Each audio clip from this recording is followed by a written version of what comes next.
বীরভূমের মোহাম্মদ বাজারে মা ও দুই শিশুর রক্তাক্ত দেহ উদ্ধার করল মোহাম্মদ বাজার থানার পুলিশ। কে বা কারা কি উদ্দেশ্যে এই ঘটনা ঘটিয়েছে তদন্তে পুলিশ। বীরভূমের মহিলা ও শিশুরা সুরক্ষিত নয়, অভিযোগ বিজেপির জেলা সভাপতি ধ্রুব সাহার। দেখুন, আজকে সকালবেলা আমি ব্যক্তিগত একটা কাজে কলকাতা যাচ্ছিলাম। আমার কাছে একটা ফোন আসলো যে একটা মর্মান্তিক ঘটনা ঘটেছে গনপুর অঞ্চলের। এই গ্রামটার নাম হচ্ছে ম্যানেজার পাড়া। কিন্তু এসে আমি যা দেখলাম এবং ভিডিও করেছি, এ মর্মান্তিক ঘটনা। এ মধ্যযুগীয় বর্বরতাকে ছাড়িয়ে যায়। আজকে আদিবাসী মহিলা নিরাপদ নয়, সেটা পশ্চিমবাংলায় সর্বজন বিদিত।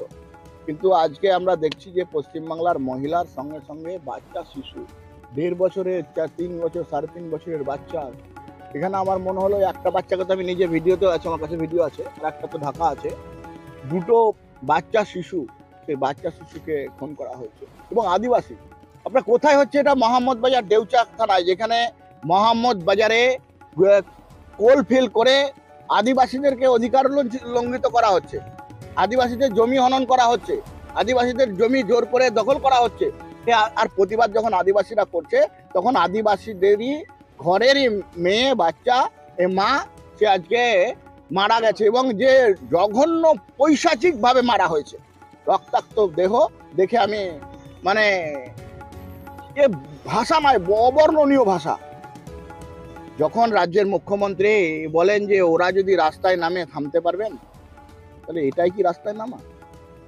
এটাই কি আদিবাসী এবং বাচ্চাদেরকে নৃশংসভাবে হত্যা করা? ঘটনাটি ঘটেছে মোহাম্মদ বাজার থানার অন্তর্গত ম্যানেজার পাড়া গ্রামে। নিহতদের নাম লক্ষ্মী মাড্ডি, রূপালী মাড্ডি ও অভিজিৎ মাড্ডি। তবে পুলিশকে মৃতদেহ তুলতে বাধা দেন গ্রামবাসীরা। তাদের দাবি, পুলিশ কুকুর নিয়ে এসে খুনের ঘটনা তদন্ত করতে হবে। জানা গিয়েছে, ম্যানেজার পাড়ার বাসিন্দা লালু মাড্ডি কর্মসূত্রে বাইরে থাকেন। তার বাড়িতে ছিলেন স্ত্রী লক্ষ্মী মাড্ডি, রূপালী মাড্ডি ও অভিজিৎ মাড্ডি। কি দেখলাম আমি সকালবেলায়, শুনলাম যে এখানে মৃত্যু হয়ে গেছে।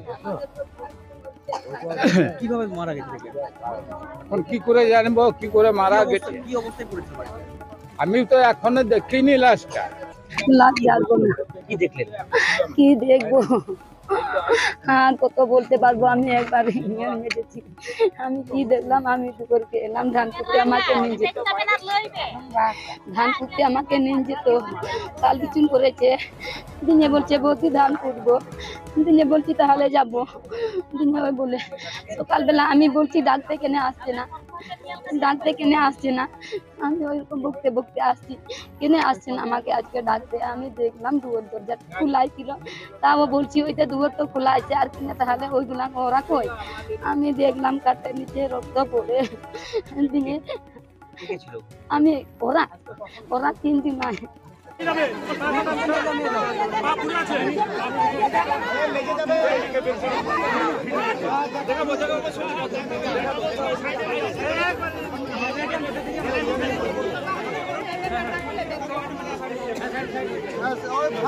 সামনের দিকে